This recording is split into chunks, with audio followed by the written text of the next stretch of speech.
Ben, get ready. Come on, let's go. All right, let's go. How's it going, everybody? We're live. Your Ben Joravsky show for Thursday, December 3rd. It's just moments away. But before we do this, let's thank our sponsors for sponsoring this program. Seems about the right thing to do. The Chicago Reader sponsors this show. For more information, and just go check out the Chicago Reader, chicagoreader.com, and subscribe. A great way to help this program out is subscribing to the Chicago Reader, chicagoreader.com. All the things you need to know about the city of Chicago. And, thank you, Chicago Reader, for keeping the Ben Joravsky Show alive. And, of course, today's Ben Joravsky Show is brought to you by the Chicago Federation of Labor. Ben, your song of the day, it does come from Frank. It's Turn the Beat Around by Vicky Sue Robinson. I can't believe I know this song. This is kind of an obscure song, Frank. You're really taking a deep dive. Turn the beat around. Come on, D. Da da da da da da. Oh my God, Dennis is doing a breakdance. Da, da, da, da. Yeah, he's doing a one-man conga line in his apartment. Woo! Turn the beat around. I'll do the bass. Oh, man, my floor's dirty. I was just breakdancing on my floor there. Wipe myself off. Yeah. That was horrible singing. The Ben Joravsky Show starts now.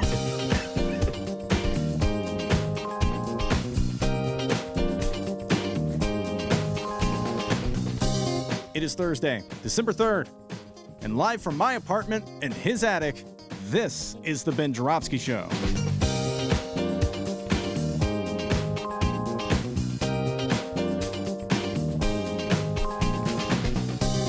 Today on the program, 33rd Ward Alderwoman Rossana Rodríguez-Sanchez.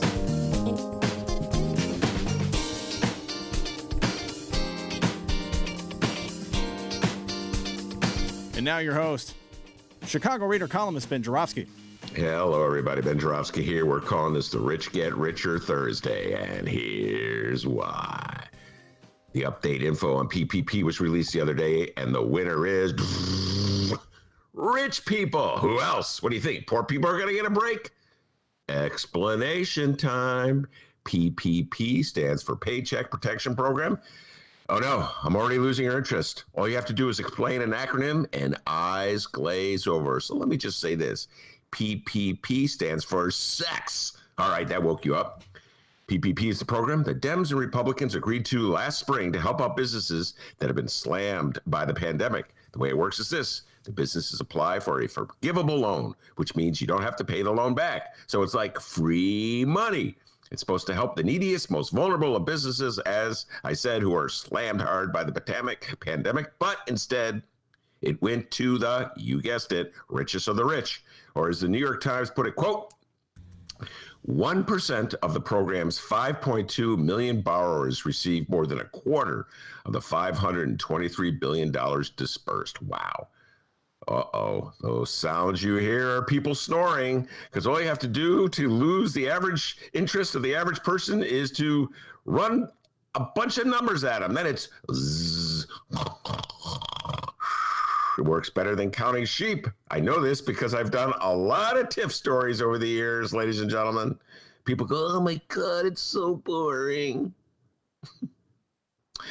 How does the New York Times know all this information about PPP? Because a federal judge, James Boasberg, forced the Trump administration to release the info. Why did it take a federal judge to force the Trump administration to do something it should have done on its own? Come on, man, to quote Joe Biden, information is power. You hold on to what you got to keep the peasants in the dark. It's a trick President Trump learned from folks right here in Chicago, namely Mayor Rahm, who learned it from Mayor Daley, who learned it from his daddy. Actually, Mayor Lightfoot's also quite the practitioner of the hold on to information game, as we shall see. Ooh, that's called foreshadowing. Ooh. Anyway, the SBA, Small Business Association or Administration, withheld specifics of who got what from PPP. Some journalists sued, and the judge, Boasberg, ruled that, and I am quoting his ruling, the weighty public interest and disclosure easily overcomes the far narrower privacy interests of borrowers who collectively received billions. That's billions with a B. He didn't actually say that, but I cannot resist. Of taxpayer dollars in loans. End of quote. And so the information was released, enabling geeks across the country to put it into computers and figure out stuff like, drum roll please, quote, the companies that received the maximum 10 million PPP loan include dozens of restaurant chains such as Ted's Montana Grill, which was started by Ted Turner, TGI Fridays, PF Chang's, Black Angus Steakhouse, and Legal Seafoods. They took advantage of an exception that the restaurant industry lobbied for to make chains eligible for the aid money. Someone should tell Sam Toya about that. Someone should tell that, because we're supposed to be looking out for the small mom and pop restaurant owners, not the big daddy ones. The New York Racing Association also got money. It operates Aqueduct Racing, Saratoga Racecourse, and Belmont Park, the home of Belmont Stakes. They also received the maximum loan. Other information I've learned is that prominent law firms like Boyce, Schiller, Flexner, the high-power price firm run by David Boyce and Mark Kasowitz, funded and run by President Trump's longtime personal lawyer, yes, Mark Kasowitz, collected $10 million. How about that? Donald Trump's lawyer feeding at the trough. And then this, also from the New York Times. The data shows how federal money flowed to tenants of Mr. Trump's properties, like 40 Wall Street, a commercial skyscraper in Lower Manhattan. Nearly 100 businesses listed an address in that building, collecting loans totaling more than $34 million. And finally, my personal favorite quote: the largest loan in the Trump-owned building went to Atani Engineers, a contractor that changed its name in 2018 after a corruption scandal that culminated when two former top executives pleaded guilty to paying bribes for city infrastructure contracts. And Trump and Giuliani are railing about corruption in the cities like Pennsylvania and Philadelphia and Milwaukee and Detroit. Right in their own building, Donald. The company, which pays $2.5 million a year for its rent to Donald Trump, received a $7.6 million loan, which it said supported 235 workers. The firm did not respond to messages seeking comment. Big surprise there. Well, it just seems that some people know how to play the game real well. I like to point out that many of these recipients are undoubtedly Republicans who raise their fists in rage when they hear that some poor guy got a food stamp, on the grounds that giving out money to people strips them of an incentive to work. But of course, those are the rules that apply for poor people as opposed to the rules that apply to themselves. I'd also like to point out that the money to Donald's lawyer is coming at the same time that Donald Trump is raising millions for his legal bills. So as I kind of tie these two stories together, I come to this conclusion. If Trump supporters have money to donate to Donald Trump's legal campaign, they obviously have enough money to pay their payroll, and they don't need a handout from the feds.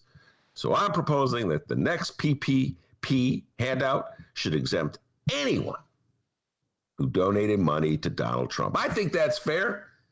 I think MAGA can agree with that. That would give all of these Donald Trump supporters even more incentive to stop whining and get back to work. We got a great show today, everybody. Alderwoman Rossana Rodríguez-Sanchez of the 33rd Ward will be here. She's not taking any handouts from the feds. She's not giving any money to Donald Trump's legal campaign. She's an honest, hardworking alderwoman who voted no on the budget, and she's going to explain her vote, the mayor's budget, I should say, and she's going to explain why progressives and lefties should be very wary of what's going down, politically speaking, in the city of Chicago, if they believe in fairly distributing the money that we gather every year from taxpayers to pay our bills and obligations. So I'm looking forward to a conversation with Rossana Rodríguez-Sanchez. And she initiated this one, D. She heard our interview with Dave Glowacz, which is doing a very popular interview. Dave and I break down the budget debate. Two geeks. That's how I put it on our website. Two geeks take the deep dive. And they don't get any geekier than Dave Glowacz and Ben Joravsky, that's for sure. And Dr. D did a great job of playing various recordings of aldermen making speeches in front of the mayor, a few comments from the mayor. She got all choked up when Walter Burnett praised her. And so a lot of fun. We break that down, and Rossana heard that. She goes, I want to weigh in. I said, come on the show, Rossana Rodríguez-Sanchez. And so she'll be coming on the show at about 2 o'clock. So plenty of political talk ahead. But before we do that, the young man from Alton, the man that Rossana Rodríguez-Sanchez fondly calls Dr. D, with the news. Wait, oh, what? Oh, sorry. All those numbers and letters, I wasn't paying attention there. Sorry about that.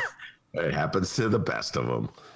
How's it going, everybody? My name's Dennis. Let's find out what's happening in Chicago and or Illinois this afternoon.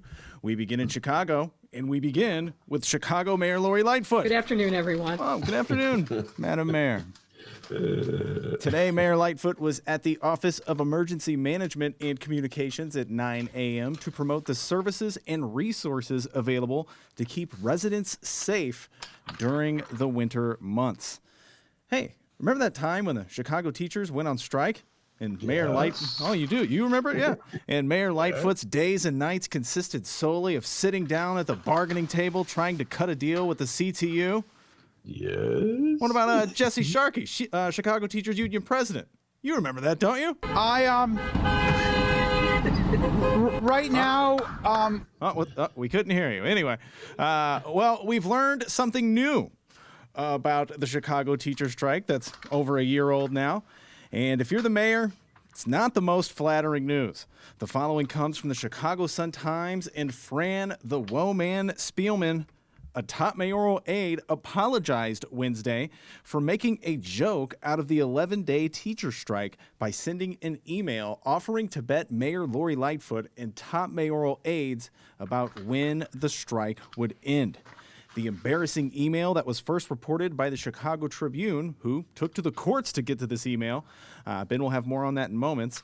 But let's check this email out here and get a little bit of a backstory. The email was between Mayor Lightfoot and Mike Frisch, the mayor's chief in-house labor negotiator. I don't know how much long he'll be that after this, though. But in the subject line of the email exchanged during the strike, Frisch wrote, confirming our agreement. The email read, quote, the bet, 3 cigars and a bottle of scotch of the winner's choosing. Boy, she loves that scotch. Yeah, man. The under, strike ends before next Wednesday. The over, strike extends past Wednesday. In an obvious reference to Maurice Klassen, the mayor's chief of staff, Frisch then wrote, Frisch and Maurice have the under. MLL, which I'm assuming means Mayor Lori Lightfoot, has the over. Now no one can back out.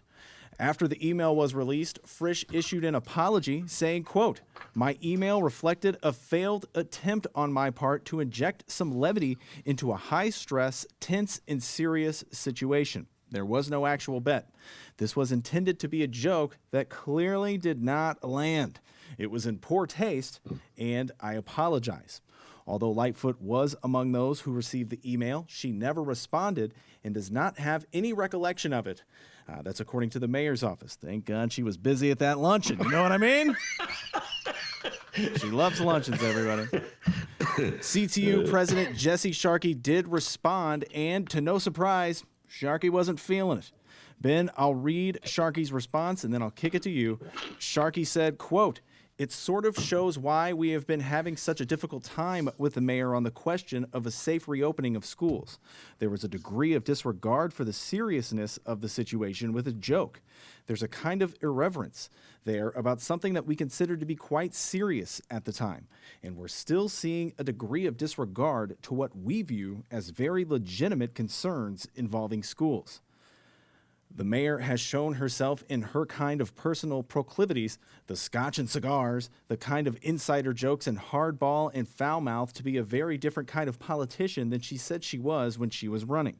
For someone who said, quote, bring in the light, I'm going to be an anti-machine politician. There's a lot of machine features there. Time out. Did he say proclivities? Yes. Oh, my God, Jesse. You're taking the deep dive of those big words, man. I'm going to have to look that one up. I had to stop myself to make sure I said it right.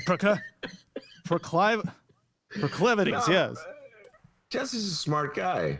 As I recall, he was a history teacher at Senn High School before he went into the union stuff. All right, so much to unpack here. This is my favorite story in a long, long time. Gave me a big smile. And before I begin, Dee, I need to make a confession here. A confession? Yes, I must make a confession. You're kidding me.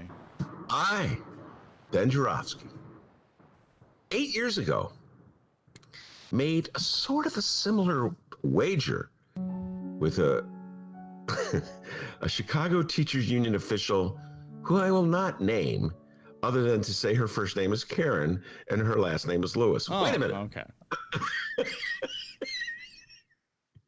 Do you remember that Larry David episode? Oh my God, it's so funny. Where he's talking to his psychiatrist, and the psychiatrist is talking about, Larry, I'm going to tell you about another patient of mine, and I don't want to name him, except that I'll just say that he's the director of Star Wars. Anyway, and then he says something scandalous, and Larry David's like, wait a minute, you just named him. I don't know. Every now and then when I'm kind of blue, I just put that one on, and that little YouTube clip makes me smile, and I forget what I was blue about. Anyway. I know this guy. He's a real crazy hippie. Let's just say he's a columnist for the Chicago Reader, all right?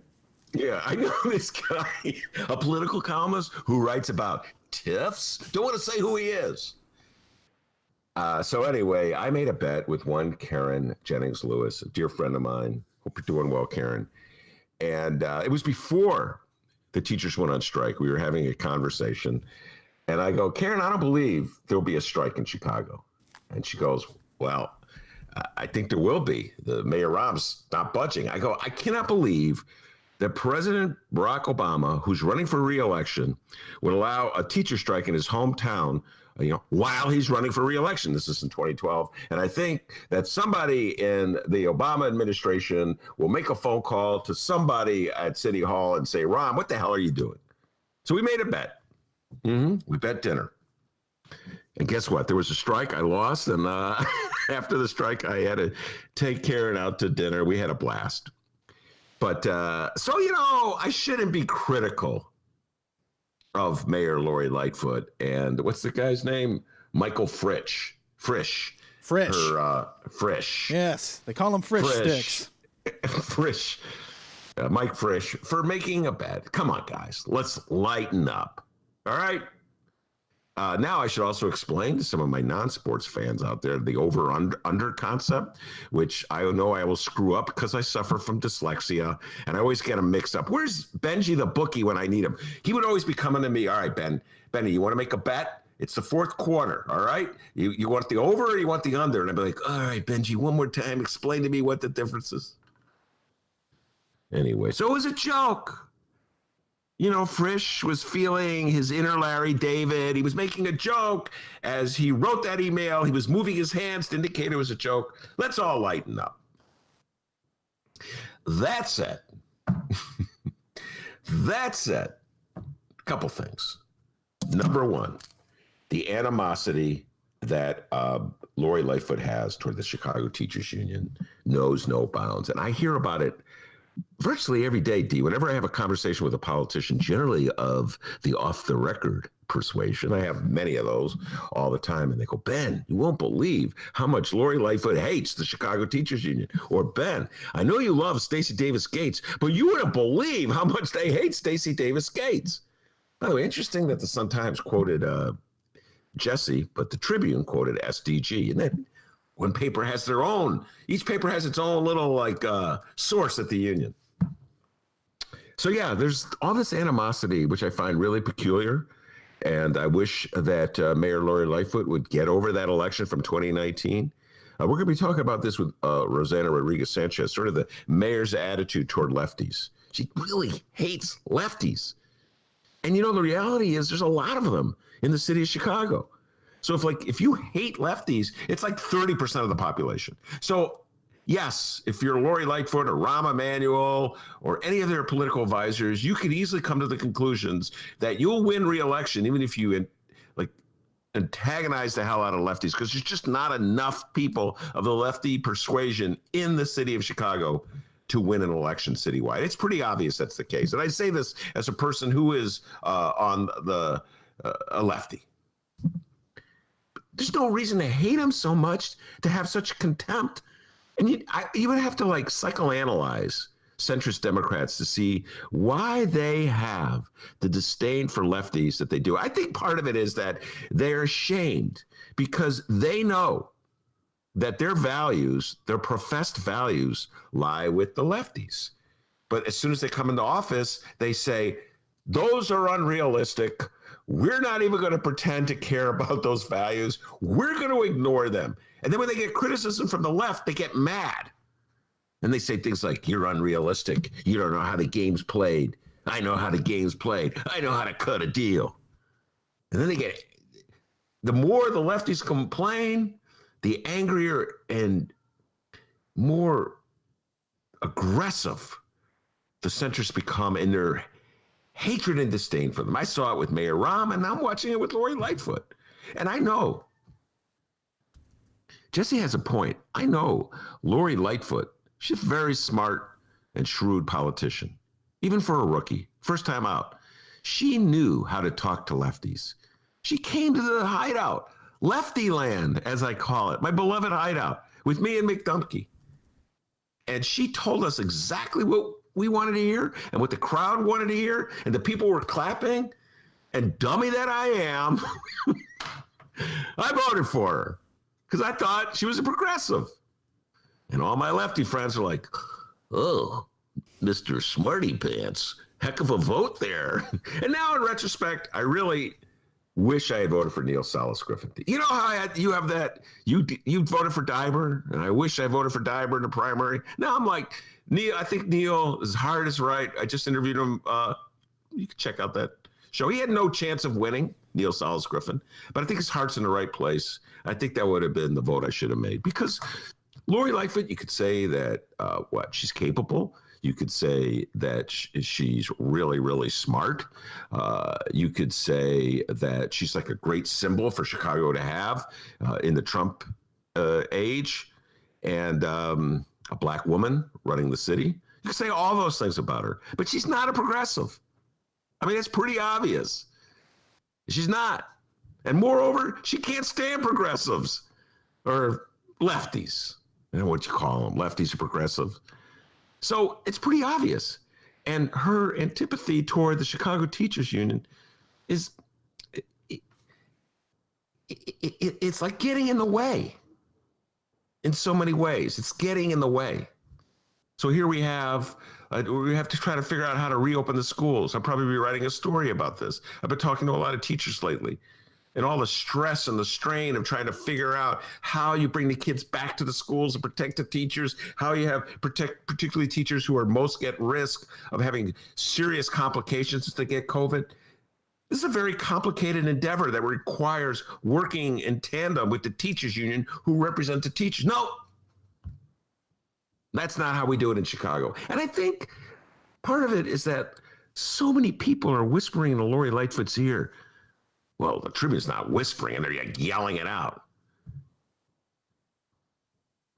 F the Chicago Teachers Union. Don't listen to them. They're a bunch of commies. They're a bunch of radicals.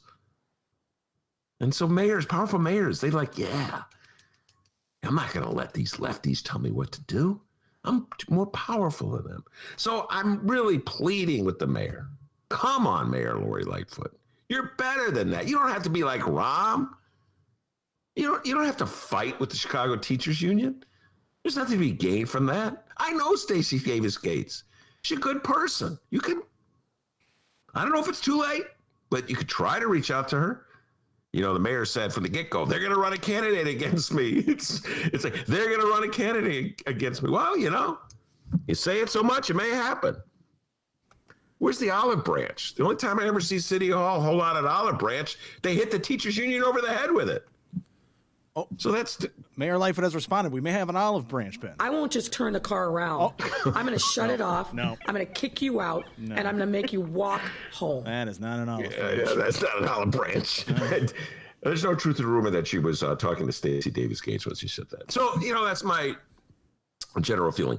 The second part of the story that I find is just so like funny in a dark way is the lengths to which the mayor went to conceal this email.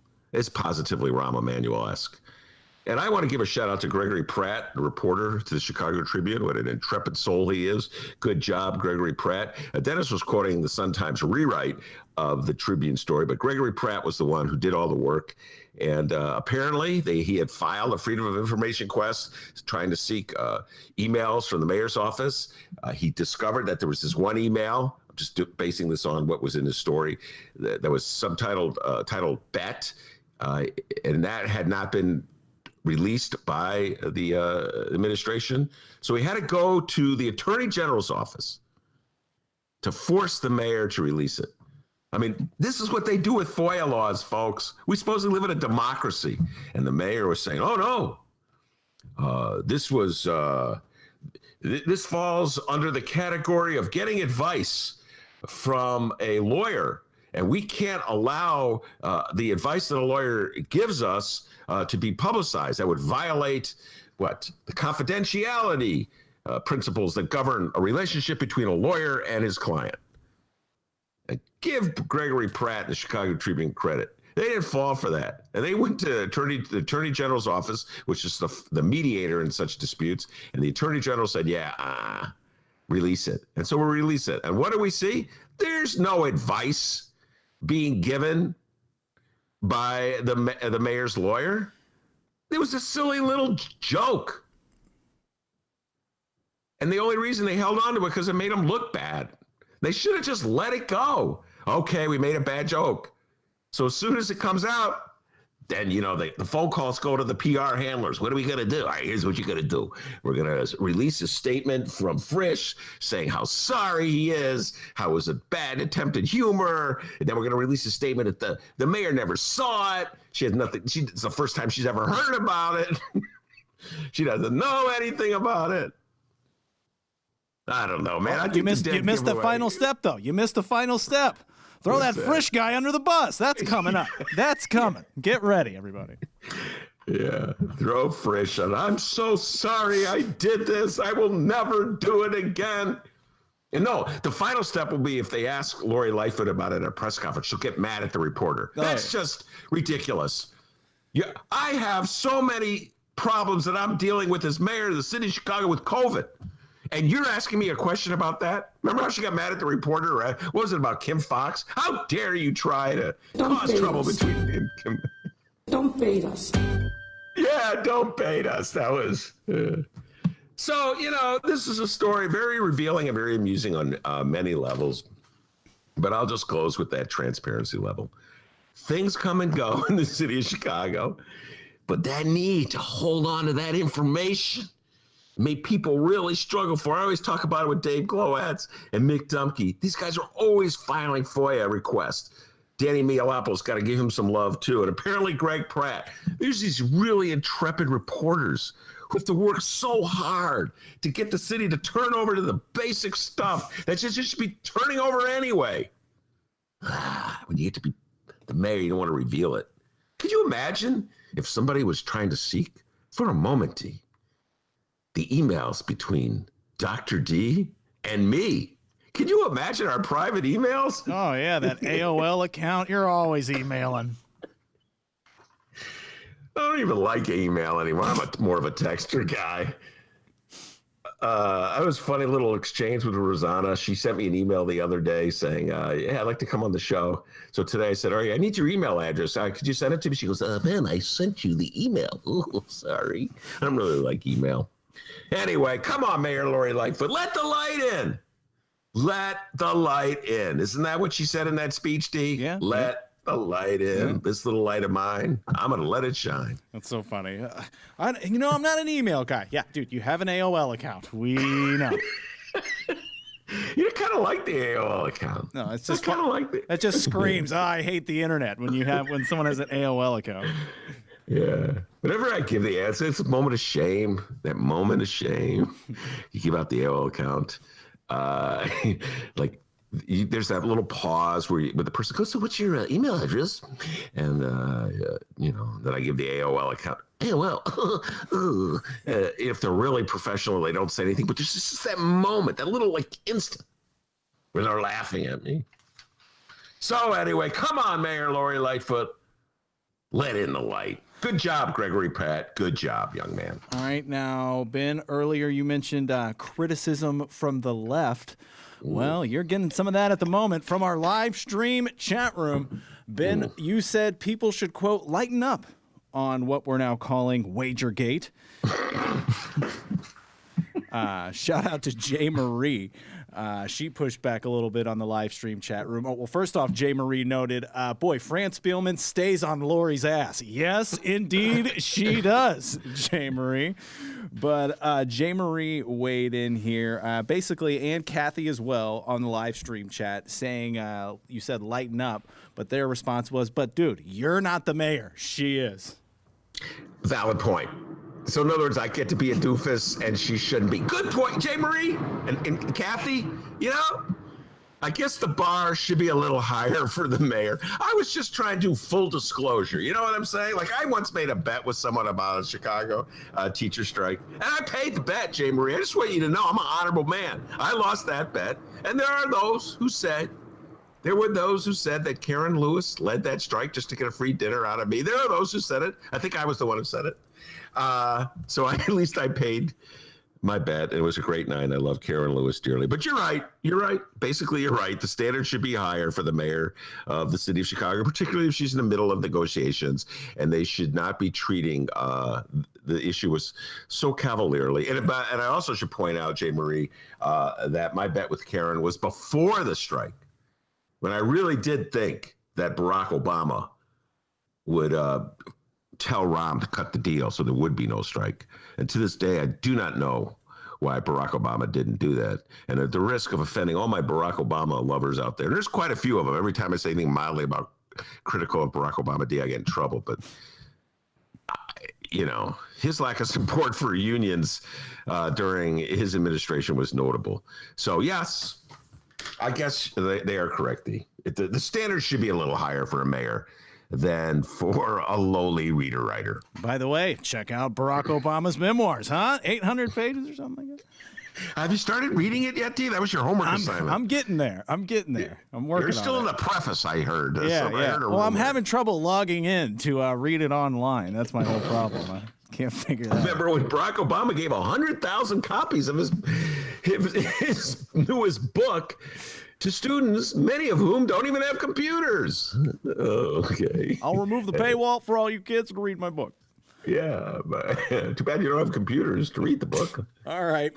We got more mayoral and city of Chicago news, from betting to borrowing. Hey, Ben, can I borrow $450 million? Yeah, sure. It's in the mail. All right. Cool. Thanks.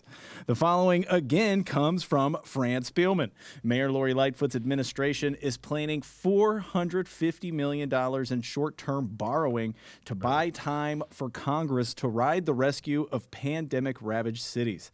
The $12.8 billion budget, narrowly approved by the City Council last week, includes plans to refinance $1.7 billion in general obligation and sales tax bonds and claim $949 million in savings in the first 2 years. That would extend the debt 8 years and return Chicago to the days of, quote, scoop and toss borrowing that former Mayor Rahm Emanuel ended, though not nearly fast enough for Wall Street rating agencies. Lightfoot also plans to borrow against future revenue from the sale of recreational and medical marijuana to avert the need for 350 layoffs and issue $1.54 billion in general obligation bonds to bankroll the first 2 years of her 5-year capital plan. All right. Chief Financial Officer Jenny Huang Bennett said the plan to borrow $450 million either through a line of credit or a publicly offered note would cover pandemic-related revenue losses in 2020. Here's the quote from Bennett, quote, We went to a debt restructuring because of the circumstances we're in due to COVID. The reason why we are looking to implement short-term financing is because of the fact that we want to see whether the federal funding comes through and be able to avoid the cost of the debt restructuring if possible. Ben Joravsky, I'm sick of reading this story. Your turn. Well, look, guys, that's why we call this a punt budget. As in football, when you run out of downs, and so you punt and hope you give the ball back to the other team, hope your defense can stop them, and you can win, get the touchdown at a later time. And so clearly what the city of Chicago has decided is that in the middle of a pandemic, it's not prudent to raise property taxes higher than they already raised them, and they have no stomach for more progressive forms of taxation. To get the money, squeeze the money out of the well-to-do. So what they're going to do is borrow more money and put off until tomorrow paying it back. Sooner or later, they're going to have to pay this money back. And they're hoping, as the police are hoping, as so many other people in Chicago are hoping, that Joe Biden and the Democrats kick money back to Chicago. And I'd just like to point out to the police union and the MAGA supporters throughout the city that Joe Biden's ability to do that is really dependent on the Democrats winning those 2 Senate seats in Georgia. So if there are any MAGA supporters, MAGA people in the city of Chicago who work for the police department or work for the city of Chicago or work for the Board of Education and are hoping that there'll be money for raises or just money to hold their jobs, you might want to donate some money to, I don't know, the Democrats, John Ossoff's campaign. Because if the Democrats lose in Georgia, I don't know if Joe Biden can get that relief money through Mitch McConnell and the Republicans in the Senate. That's what's so bizarre about it. Republicans will suddenly, I predict, go back to the old days where they were deficit hawks and really worried about spending more money that we don't have. They forgot about their deficit hawk proclivities, to quote Jesse Sharkey, during the Trump administration, when the deficit soared because they were giving tax cuts to the wealthy. But when it comes to helping cities like Chicago, suddenly there'll be deficit hawks again. So I'm just saying, Lori Lightfoot should have her whole crew of City Hall budget aides go down to Georgia and knock on doors for the Democrats, because I don't know how this aid that their city is depending on is going to come through get through Mitch McConnell's Senate. I really don't know how that's going to happen, unless McConnell has some kind of strange post-Trump change of life. So that's the reality. The reality is that we're expecting money from Washington that may not come. So if that money doesn't come, then obviously the mayor will have to have another reckoning with raising taxes, and there could be taxes could be raised. And it's really interesting. So many of the people in the city council that voted no against the budget on the grounds that they thought the $94 million tax hike was too high are some of the same people who are expecting money from Washington to pay for the police contract.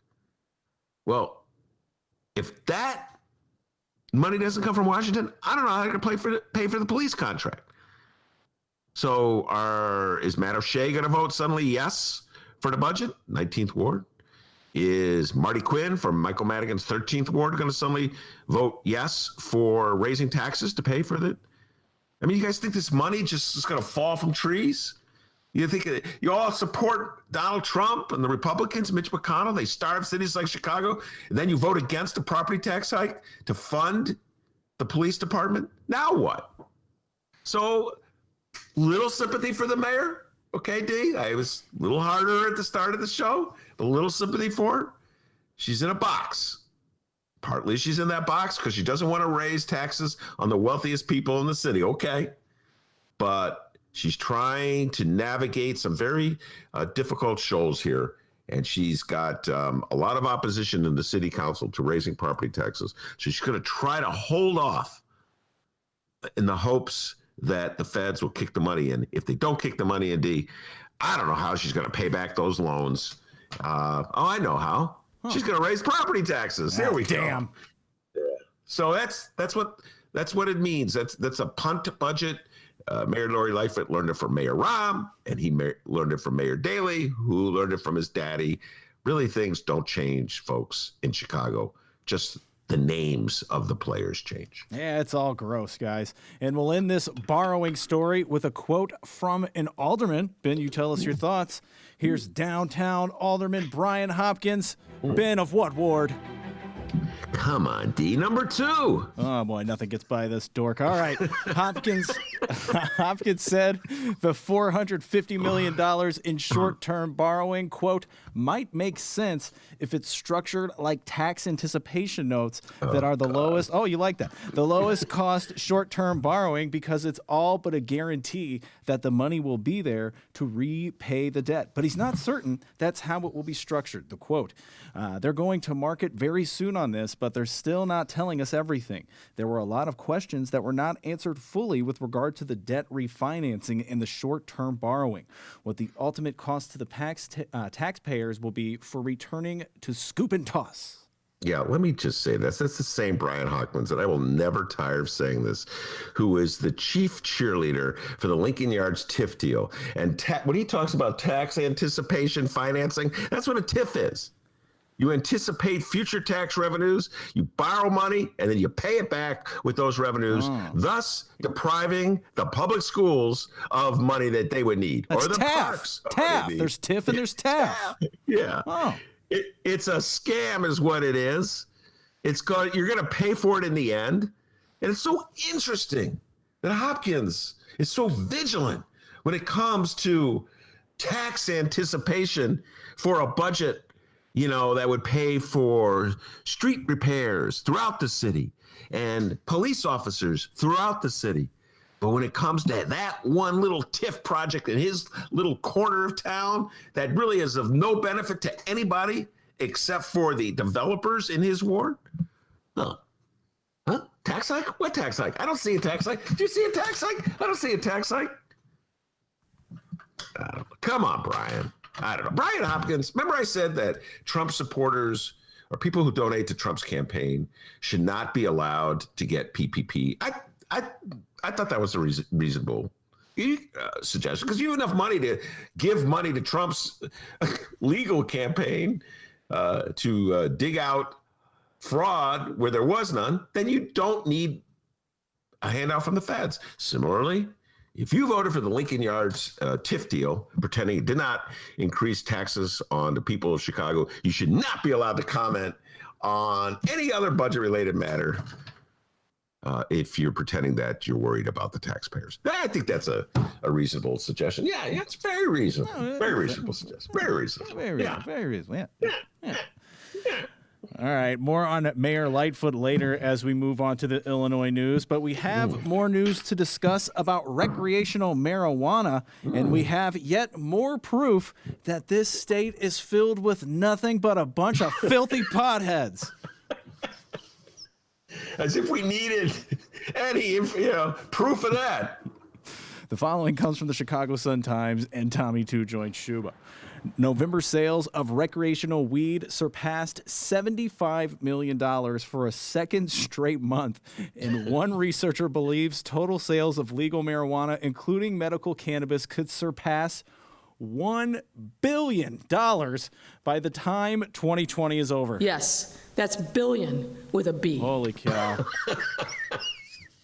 The recreational total for last month, $75.19 million, was only slightly lower than the record set in October, $75.28 million. Since marijuana was fully legalized at the start of this year, dispensaries across the state have now sold more than $580 million worth of recreational pot. This is according to data maintained by the Illinois Department of Professional and Financial Regulation. While state officials haven't released November's medical cannabis sales figures, dispensaries have already unloaded over $300 million in medical weed over the first 10 months of this year. Yeah, people love their reefer, man. We knew that. We saw this coming. And I love that. For years and years, people pretended I don't know anything about this. Meanwhile, they were all buying it, from their local dealer. So now they're buying it from state-regulated entities that are completely legal, and the city is anticipating the money coming in that are borrowing against it. I got a lot of issues with that. That kind of really rubs me the wrong way. I thought the money was going to help the people in the neighborhoods hit hardest by the war on drugs. And now the money is just like, this is why people don't believe anything the politicians tell them. Monroe said this so well. He's on the show a couple of weeks ago, Monroe Anderson, who's been around a while. And he remembered back in the 70s, anybody over the age of 55 or so will remember this. When the state instituted the lottery, they go, don't worry about this, will take care of school funding. They led people to believe that. And then guess what? It didn't. It just got absorbed into general revenues, the state lottery money. And we still needed to raise taxes for schools, property taxes, state income taxes, et cetera, and so forth. So, it's the same thing with reefer. Now we have another source of reefer, of revenue. We're going to borrow against the money coming in for marijuana sales. So people were thinking, hey, maybe it'll help repair the damage caused by the war on drugs. That's why people didn't. That's why people didn't vote for the fair tax. One reason they didn't vote for the fair tax, Monroe pointed out, is because they just have no faith in our local politicians to follow up on their promises, because so many promises have been broken before. By the way, I just want to say I get a shout out here since we're talking about marijuana. Great interview last night with Ricky Hendon, former alderman, former state senator, and now a political operative and a comedian, and now a singer. I didn't say he was a great singer, but he is a singer. Hey, he's been making music for a while. With the Ricky Hendon show, he would always play his songs. Yeah, he featured 2 songs on this interview. Yes.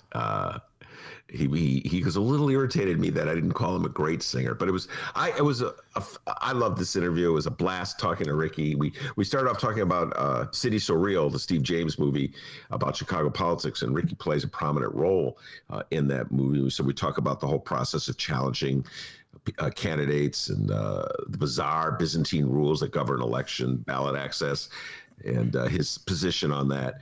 And then we got into the whole issue of cannabis. Ricky wanted to open up a cannabis operation. Remember that? He came on the show several months ago, predicted that this is the year he's going to open up a cannabis operation. Well, he didn't get the license. Yeah, he forgot we lived in Illinois. Yeah. So there was we had a little a little cannabis conversation in addition to the City So Real conversation, and then at the end, the songs from Ricky Hendon. So you should stick around to the end of the interview if you want to hear Ricky sing. And I will say this, he may not be a great singer, T, but he's a lot better than I am. That's for sure. He's a great singer. Go check out his music, everybody. In fact, he gave us permission to play his songs during our breaks when we need some time to fill, you know what I mean? So look for Ricky Hendon songs to be coming on the Ben Joravsky show. I extracted a promise from him that he would not sue us, as I recall. You gonna sue us if we play these songs, Ricky? No, I promise I won't. Okay, that's good enough for me. Yeah, J. Marie on the live stream chat, she put ugh on Ricky Hendon. Love him or hate him, it was a damn good interview, and you should check it out. chicagoreader.com/Joravsky, and wherever else you download your favorite podcast. Tell your friends. All right, and finally, we have an update on Madigan Gate. The time utility giants Commonwealth Edison admitted to arranging jobs, contracts, and payoffs to the associates of one Democratic Illinois House Speaker, Michael Joseph Madigan. I don't know why I like doing that, but I do. But we have breaking news, everybody. Oh. Chicago Mayor Lori Lightfoot was asked her recent thoughts on our shady speaker.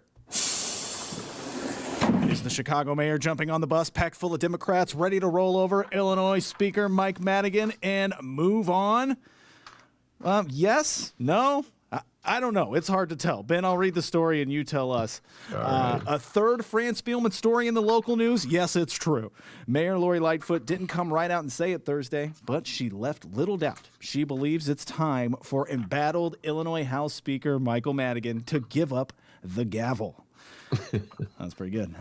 Here's the quote from Lori Lightfoot today on Speaker Madigan. Quote, "Our democracy depends upon the people believing that the leaders stand for them, that we are working hard every single day on behalf of the people and not on behalf of ourselves. That is the only way that our democracy will survive and flourish." I stopped listening to this about a sentence in. If people have confidence in the people they elected to do the right thing for them, that doesn't happen when there is a cloud that hangs. That doesn't happen when people feel like elected officials have been completely compromised and have an agenda that has nothing to do with the people's business. That's the wrong direction for any of us. What? We got more. Oh, is there? Okay, good. Okay. Lightfoot said it's hard to be an elected official and a leader during the best of times. It's particularly difficult now when we're dealing with a crisis after crisis after crisis. We can't do that if we don't have legitimacy of the people that elected you in the first place. For the love of God, yes or no? Do you want him to resign or not? She says that's not just a statement about Mike Madigan. That's a statement about all of us. Is that the end? Yeah, that's it. She just riffed. I gotta give her credit. Or was that a written statement that was released, or did she actually say that? Like, did she deliver that as a quote, or does it say in the story? Does it indicate whether it's a written response or? I mean, it says Lightfoot said, so I'm assuming, you know, Fran Spielman. She just called her up. Hey, what are you doing? Hey, what do you think about Madigan? Wow, I gotta give Lori Lightfoot credit. I mean, I'm assuming. That you know who's the master of that? Well, there's different ways of avoiding a direct question. Politicians have, and so J.B. Pritzker's sort of the master of what Lori Lightfoot did there, where you do give an oration, and then people forget what the question was. So the question is, should Michael Joseph Madigan step down? Well, you know, it's really important that people believe in government. If you don't believe in the people who run the government, Dennis, what kind of government do we have, huh? And then, you know, as my father once told me, a government is only as good as the people who run it. Did your father ever tell you that, D? By the way, I was once in Alton. Alton's a great town. Let me tell you something. There's a riverfront restaurant called Denny's Hot Dogs. Go there sometime. And then you're like, huh? What? And then there's the Tony Preckwinkle version where you just you pretend that the question asked was not the question asked, and you just answer any old question. Tony Preckwinkle, should Michael Madigan step down? Well, I think the Bears should have drafted Patrick Mahomes as opposed to Mitch Trubisky, and I think all their problems have resulted since then. Yes, but what about Michael Joseph Madigan? I believe I've adequately answered that question. Next question. There's that one. And then there's, of course, there's the one where they go, can we go off the record? Yeah, sure. Let's go off the record. Hell yeah, but I'm not going to say you think I'm stupid. So, you know, it's interesting. Lori Lightfoot owes her position as mayor to the opposition she took to another powerful Chicago Democrat who ran a property tax business on the side that got him in trouble. And that would be one, Alderman Ed Burke. Remember that, D? Lori Lightfoot made it clear that she was the only one of the significant candidates for mayor in the 2019 race that did not have ties to Ed Burke. Susanna Mendoza had ties to Ed Burke. Tony Preckwinkle had ties to Ed Burke. Jerry Chico had ties, et cetera, and so forth. And she did not have ties, and that got her into the runoff against Tony Preckwinkle, and she obliterated Tony Preckwinkle. So that worked with Ed Burke. But, you know, Madigan, he's a powerful guy. If he survives the challenges against him, she's going to have to deal with him. So, you know what I'm saying, D? It's one thing to go after Ed Burke when you're not the mayor. And it's another thing to go after Michael Madigan, the most powerful person in Springfield. So a little soft shoe dance there. Yeah. I'm a little confused. All that ducking and dodging she did. By the way, it really reminded me of you when you're asked about Madigan Gate. But I gotta know, is the mayor on or off the bus? I can't tell. Let me rise to defend myself. That low blow shot. There's no ducking and dodging for me. It's flip-flopping. Oh, I get my ducking and dodging and flipping and flopping mixed up. Ducking and dodging is when you avoid the question. Flip-flopping is when you take a position one day that's directly contradictory to the one you took the day before, D. I think flip-flopping is more honorable than ducking and dodging. Just saying. My apologies. Apologies. Okay. Apologies accepted, young man. Okay. I do not want to. Here's a flip-flop. Show them how it's done, Ben. Here's how a flip-flop's done, Mayor Lori Lightfoot. Now take notes, okay? So, I've been asked, should Michael Joseph Madigan step down? Absolutely yes. He should step down. He's damaging the party. The party needs a break from Mad Dog. He is the reason the Democrats lost so many elections downstate because the Republicans have successfully weaponized Michael Madigan, and they're using it against the Democrats. End of quote.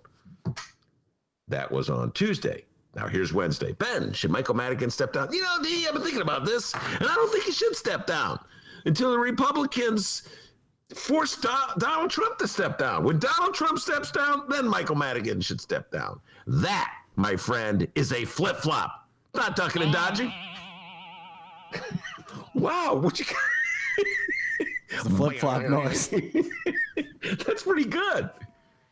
Although last night I was on a, that is really awesome, man. I love that sound.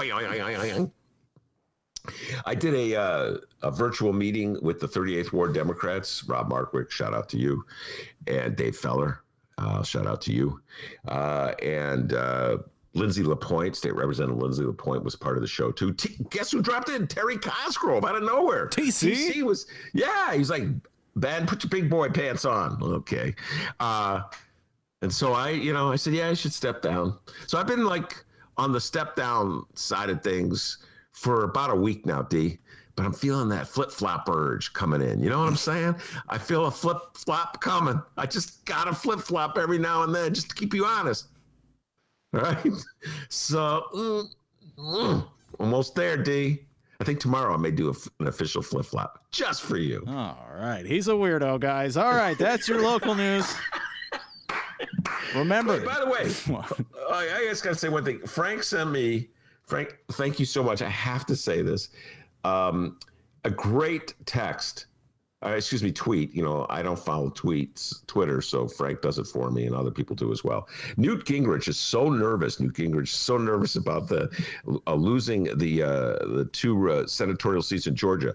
Lynn Wood and Sidney Powell are totally destructive. Every Georgia conservative cares about America must vote in the run-up. Their don't vote strategy will cripple America. No, it won't cripple America, Newt Gingrich. It'll cripple the Republican Party, which needs to be undercut. So I just like that. I was laughing when I saw that. Thanks for sending it, Frank. Sidney Powell is, of course, the whacked out election law lawyer that Donald Trump dragged out. She was the one who remember at the press conference where Rudy Giuliani was sweating profusely so much that the spray that he put on his hair started dripping down his face. Yes. And then he felt compelled to sneeze. And so he sneezed into a handkerchief and then he wiped his face with the handkerchief. Boy, I bet he just wish he stayed in bed that day. I don't know. I think he kind of got off on the whole thing. It's been a really rough couple months for Rudy Giuliani. He's like one of the weirdest people in America right now. That and the Borat movie. Anyway, Sidney Powell is so whacked out that the Trump lawyers' legal team said, Sidney, maybe you should step aside. And so they extricated themselves from her. Now she's urging Republicans not to participate in the Georgia senatorial election on the grounds that the Republicans in Georgia have not supported Donald Trump enough. So I'm with her 100% on that, D. I'm urging all Republicans in the state of Georgia, and many of them listen to my show, not to vote in the Senate special election, to protest the mean way that Donald Trump has been treated by Republican officials in the state of Georgia, and to show their disgust and disdain for the way those Republican officials have treated Donald Trump. They should not vote in that election, or even better, vote for the Democrats. There, I'm with you 100%, Cindy Paul. All right, Dee, I see that the great Alderwoman of the 33rd Ward has joined us, Rossana Rodríguez-Sanchez. We're going to take a brief break, and we're going to bring on the intrepid Alderman, the fighter for the people, Rossana Rodríguez-Sanchez from the 33rd Ward. We'll take a break, Dee, and we'll come right back with the Alderwoman.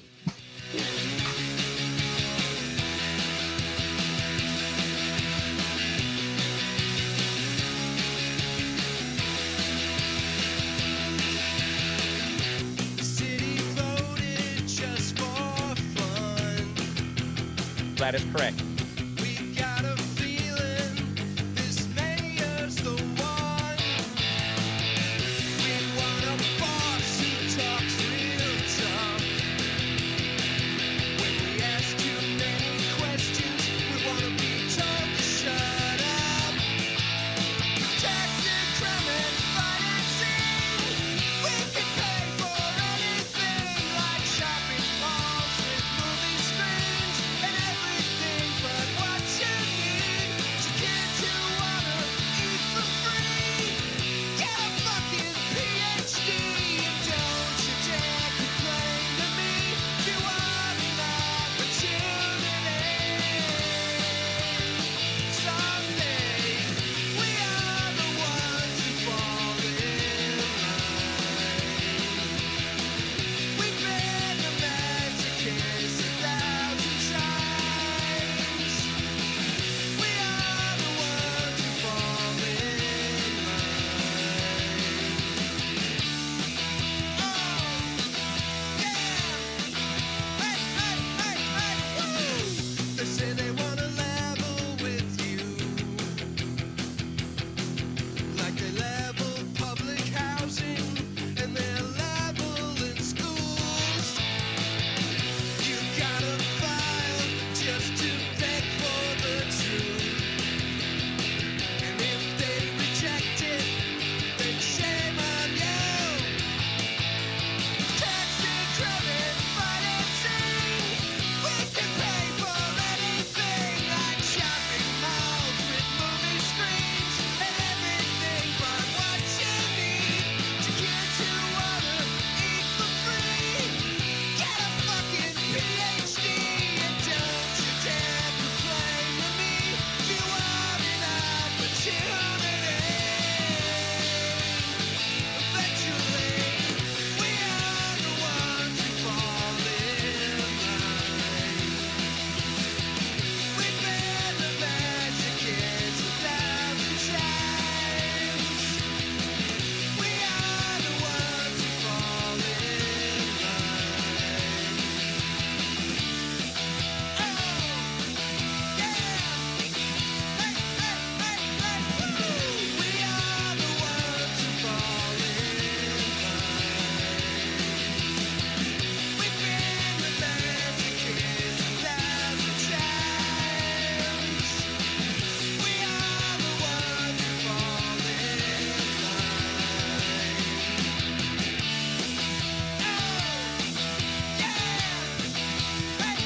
Oh, yeah. I want an answer. It's not something you ignore. I think you're 100% full of shit, is what I think.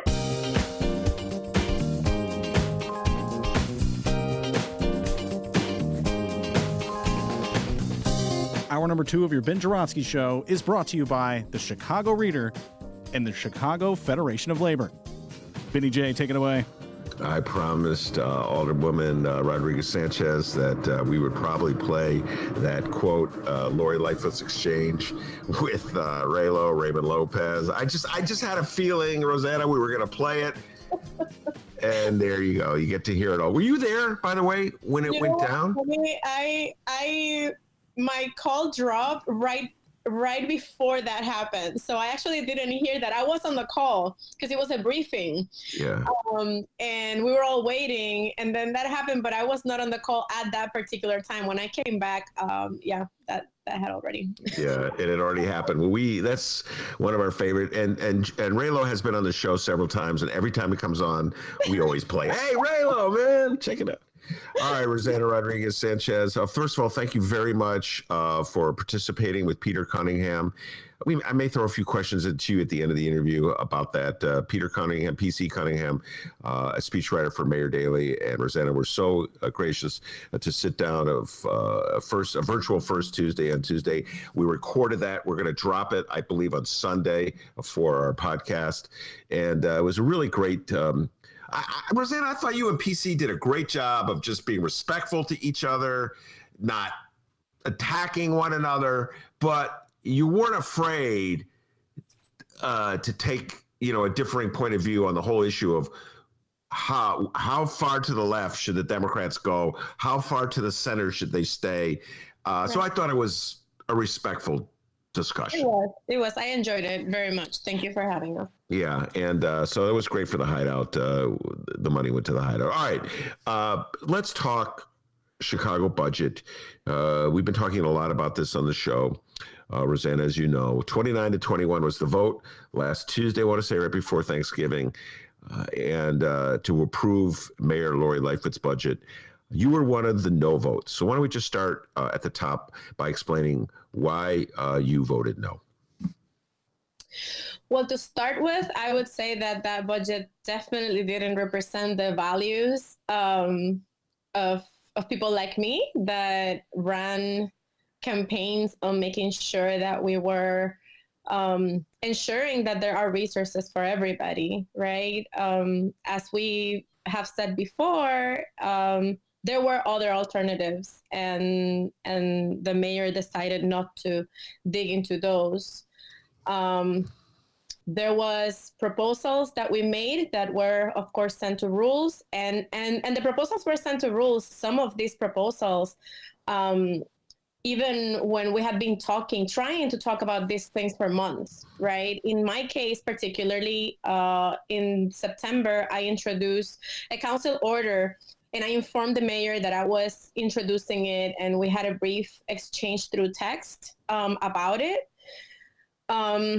I introduced a council order to instruct the budget director, the commissioner of public health, and the director of OEMC to start looking at creating a crisis response and care model that would use EMTs and social workers out of the mental health clinics in Chicago to tend to nonviolent emergencies and mental health crisis instances instead of police, right? Mm-hmm. And I introduced this in the wake of the protest because of the murder of George Floyd by police. And I really wanted to have a discussion about this, and the hearing never came, right? So then I keep talking about this and trying to get the mayor's office engaged with it. They were planning a co-responder model, which is a different thing. Is you send mental health practitioners with police. We wanted to do something different because we know that police is not going to be needed in every instance, right? So we started looking at the model of Cahoots in Eugene, Oregon, and we started looking at the fact that a lot of cities in the U.S. are now moving in that direction, even cities that started with corresponder models. So San Francisco, L.A., New York, they are all doing non-law enforcement-based crisis response. So we went in it was a long process. I never got a hearing for it. The council order is still in the Health and Human Relations Committee waiting for a hearing. But because we weren't able to discuss this, then there was no way to include it in the budget either. So it was like screaming all the time. The Progressive Caucus took this issue, the non-law enforcement crisis response issue, as a top priority. But then at the end, when the negotiations go down, The mayor's office didn't have me at the table, even though I was leading on that issue. And then, there was a division in terms of how people voted based on how important the decision of including non-law enforcement response was. At the end of the day, the mayor had said that she was not going to include non-law enforcement at all, that it was just her co-responder model. And at the last hour, she decided that she was going to put language in, but the language didn't come accompanied by like any money or any resources to get it done, right? Which is very common. So I think that the regressive measures in this budget are horrible. It's a budget, like many people have said before, that is like a Rahm Emanuel kind of budget. And the little things that were included because of a lot of pressure from, across caucuses, and it was still incredibly insufficient. So if I'm going to give you my vote to pass a budget, at least I have to feel that there's some alignment with the things that I believe in, and not just crumbs, just like my colleague Alderman Jeanette Taylor said. All right, now let's go back and talk about the order, the proposal that you introduced to the city council, what became of it, because had they granted you a hearing, and you asked to have it to be submitted, and I get it right, to the Health and Human Relations Committee of the City Council? And Alderman and Chairman Sawyer said that he would give us a hearing, and he's open to giving us a hearing. Afterwards, Chairman Pat Dowell said that it needed to be a joint committee hearing with Budget and Health and Human Relations, and then Budget hearing started. So then, they said, well, we're already in Budget, so we can't take that out. We can take that out. And when did you introduce that proposal? In September, in the council meeting in September. September, okay. So somehow or other, 2 months went by and it was too late to have the hearing. But if there were a hearing, this is not as trivial as it sounds, because if there were a hearing, everybody could bring forth their witnesses to testify. So if you were the police department, let's say, the Fraternal Order of Police, and you vehemently oppose this for whatever reason, you could bring in your expert.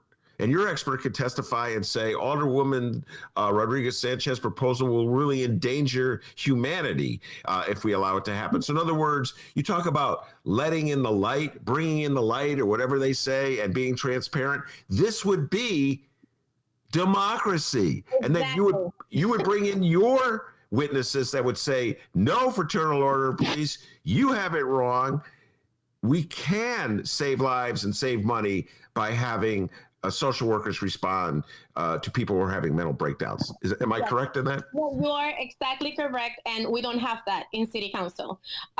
If you want to discuss something, if you introduce a measure that the administration doesn't like, it's not going to see the light of day unless you fight like hell and get so many people aligned with you, and that is a really hard thing to do in City Council, It has happened to me before, for example, with the Indigenous People Day ordinance. We should have Indigenous People Day already in Chicago. Why can I have a vote on that? And we just eliminate Columbus Day. But the things that the administration doesn't want us to talk about or touch, they don't get discussed, and that is exactly the opposite of democracy. Communities, a lot of the ordinances and bills that we introduce, we do with communities. There's a lot of work that goes in every proposal that we put in, and mostly because we don't have our own vehicles, right, to create legislation. I mean, we have the legislative bureau, but if you want to do something that the administration doesn't have anything to do with, and that the administration doesn't have access because they will fight you, right? We don't have that kind of legal counsel.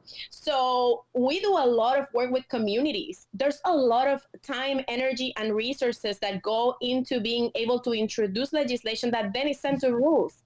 And then communities can't participate of the discussion either. So everybody's left out of the process. And that's exactly the opposite of bringing in the light.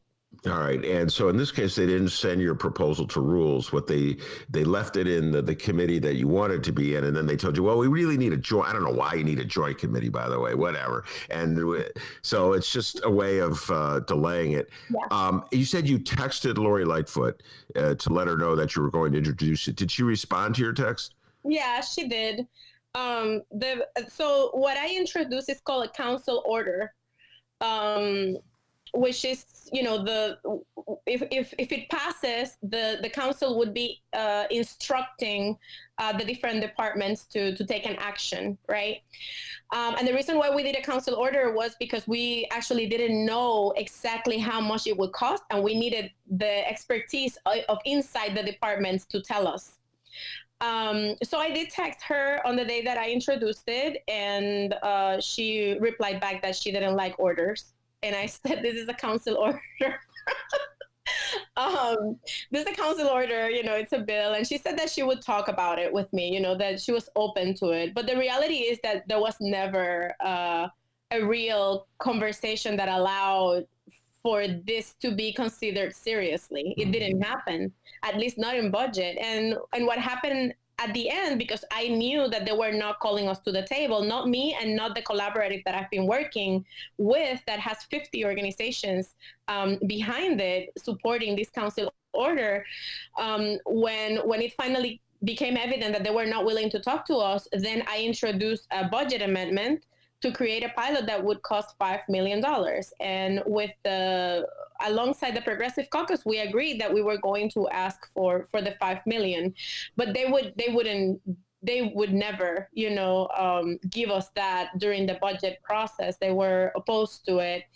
So then the only thing that was put in was the word non-law enforcement, essentially, to add it to the language that they already had to their corresponder model, and no extra funds were allocated. So actually the budget now is 1.7 million for the two models. And I actually don't know how it is going to work or how the money is going to be distributed.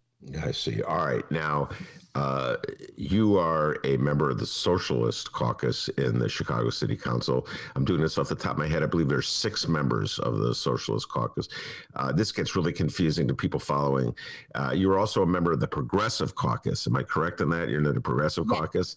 There are many more members of the Progressive Caucus. So that includes more liberal, traditional liberals who think, well, that socialism thing is a little scary. I'll just stay with the Progressive.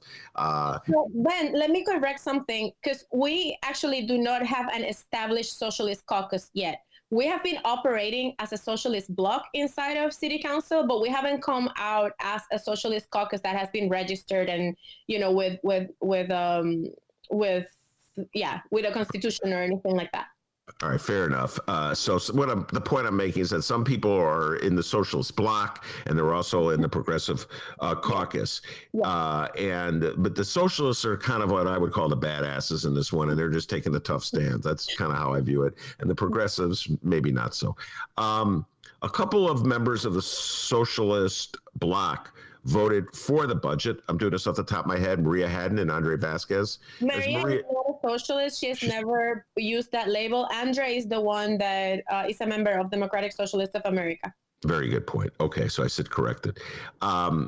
So that vote by Andre and Maria, even though she's not a member of the Socialist Bloc, was elected. She defeated Joe Moore in the same election that you won, and has been outspoken in her support for progressive causes. She ran as out progressive. So the fact that Maria Haddon and Andre Vasquez voted for the budget sort of gave the mayor a certain amount of credibility among lefties. That's what she was hoping to get.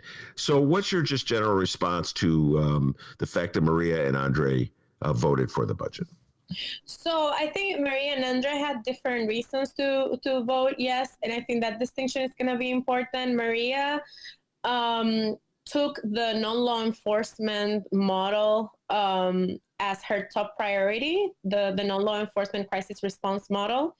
So I think at the moment when we were discussing the crisis response thing, Maria made a decision on her own, right? That she thought this is the best for my community right now, because they are going to include the non-law enforcement language, and because that's ultimately that's the only thing they offered. They didn't offer anything else, right? They were not going to. They were definitely not talking to me. So So what they offered was, we will give you the non-law enforcement language, we will include it, and then she decided that was enough for her to vote yes. And I think that has to do with our ideas of what a win is, and it became very clear. I mean, I have known this, but it became really evident in this process that in the Progressive Caucus, we have very different ideas of what a win is and what is meaningful and what is enough for us to be able to support the mayor on a budget. So that was Maria's decision. We have met with her several times after. We have had conversations about it, and we are also committed, to talking about process, because it's going to be important as we move forward, trying to advance this kind of legislation that we, that we stand together. Okay. All right. And Andre, I think we actually have a clip. Dennis, you have that clip? So, Rossana, we're going to play a clip from Andre Vasquez, 40th Ward Alderman. Just as Rossana and Maria, he was elected in the 2019 cycle. He defeated Pat O'Connor, who was Mayor Rahm's floor leader. So it was a big victory for progressive cause in the city of Chicago when O'Connor was defeated and Andre was victorious. And he voted for the budget. And here are his comments that he made right before the vote. Go ahead, Dee. Alderman Vasquez. I am voting yes reluctantly, not because of any intimidation by the executive branch, not as an abandonment of the principles that I shared with those colleagues and comrades who wanted to see true progressive revenue options. Our restaurant, hotel, airport, and other industries whose taxes fund our city government have been decimated by COVID. In addition, our public transportation and public event revenue is a fraction of what we could typically expect to generate, and we don't know when those revenues will return, if ever. I began looking at this budget within that context. This wasn't a budget in which my focus was about what I wanted to achieve, but about what the city needs to survive in the immediate. That required the work and research to dig into the problem and identify what could be done. It led to the discovery that this council is not adequately equipped or resourced itself to truly make the case for the alternatives that could be implemented. Part of my decision included a commitment from the administration to work together to create budget working groups of alders to commence at the start of the year so that this government can function for the people it serves and so we never have to be in this position again. When this budget was introduced, it brought together a coalition of the Black, Latino, and progressive caucuses to negotiate for a stronger, better budget. With the help of our partners in labor, such as the CFL, and grassroots organizers, we stopped 350 layoffs of Black and brown city workers. We minimized the furloughs. We separated the Welcoming City Ordinance from the budget vote. We increased funding for violence prevention programs that don't rely on police to the tune of $36 million. And we wrote into law the first ever non-law enforcement mental health response model in Chicago as part of a pilot.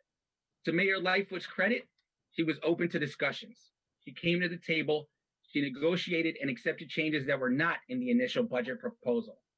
I personally made calls directly to our mayor, unlike some, to communicate that I wasn't a default no and what we needed to engage and communicate to find solutions together.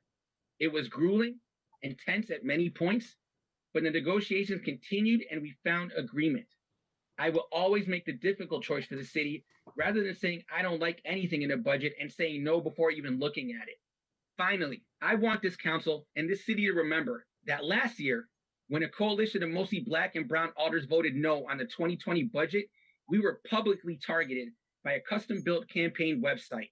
I do not expect that we will see the same treatment of some of the committee chairs and other powerful, privileged white aldermen this year who are relying on the votes of myself and many of my Black and brown colleagues to pass a budget.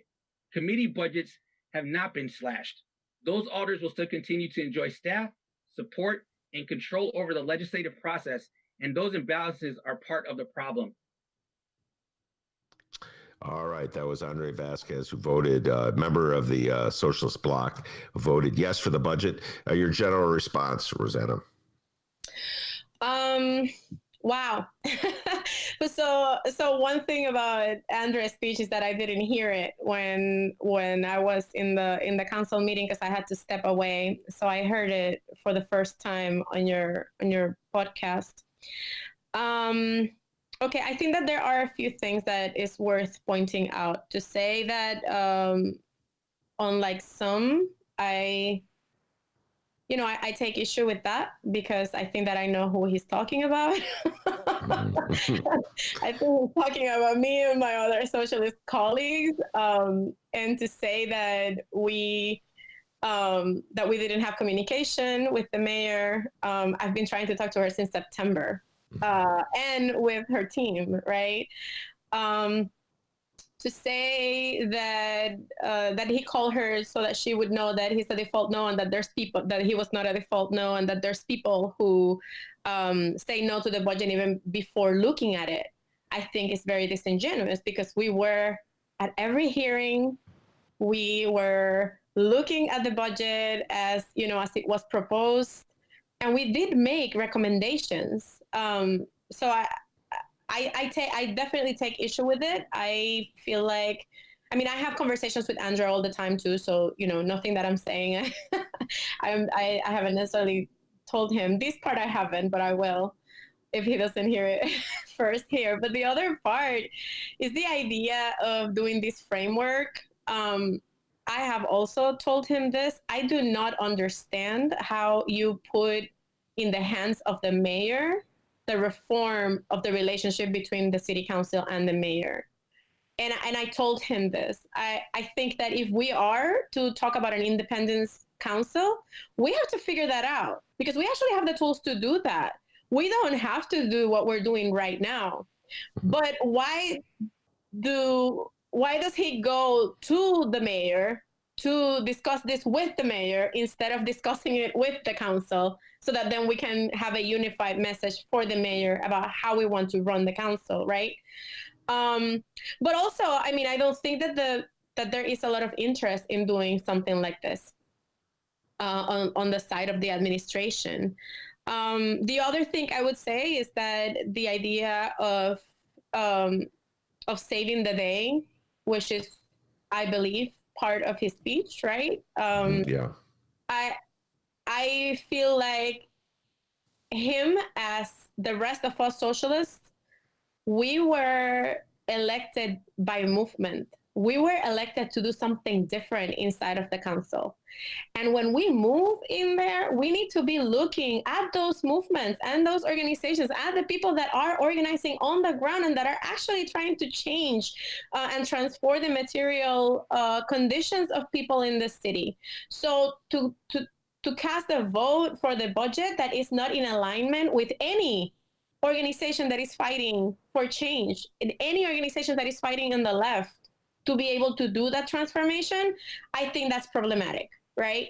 And DSA is right now debating the expulsion of Andre. That is going to be a process that is going to be democratic, and there's going to be a lot of discussion around it. DSA censored him, and he had to hear from a lot of people who even knocked doors for him, which is a hard thing.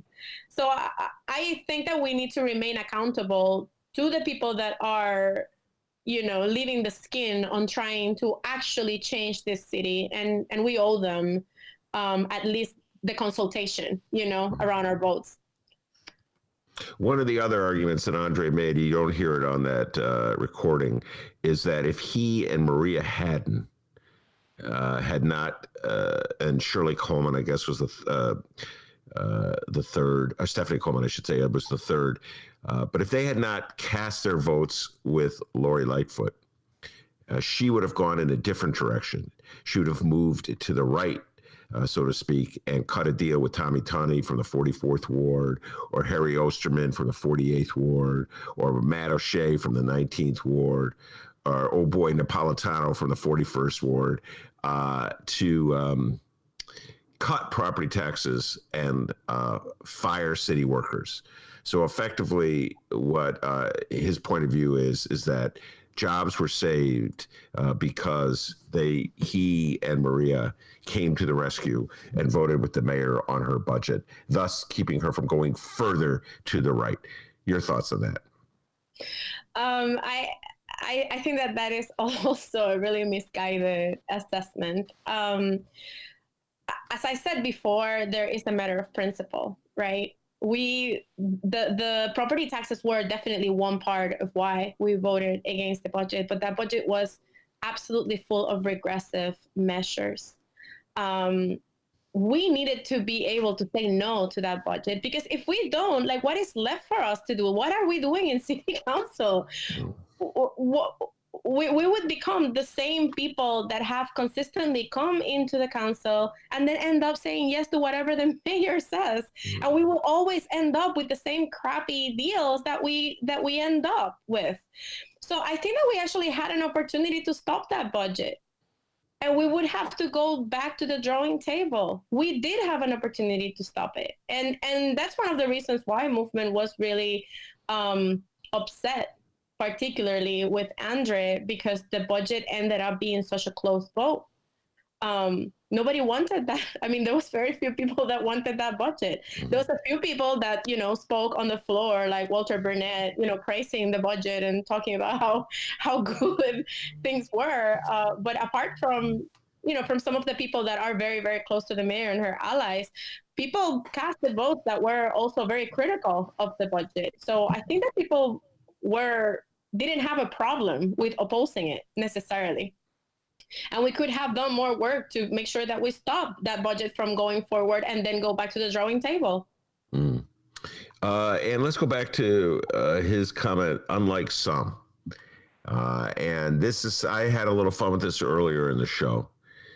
It seems as though in the city of Chicago, that when people, and I call them lefties because that's what I am, Rossana, so I hope you're not offended by it. I call people like me lefties. That's what I call myself, all right? Why are we offended by that? Yeah, okay, God bless you. Some people go, Ben, don't say lefty, say progressive.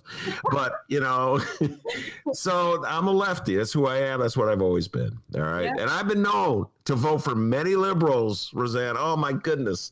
Including Lori Lightfoot. I voted for her. All right, so... yes, I'm revealing a lot to you today, Rossana. All right. Thank you for your vulnerability.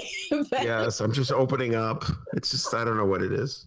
Anyway, so it's always like, how come people like me are the bad guys? You know what I'm saying? So like, I just laugh. Tom Tunney, I've known him forever. Alderman for the 44th Ward.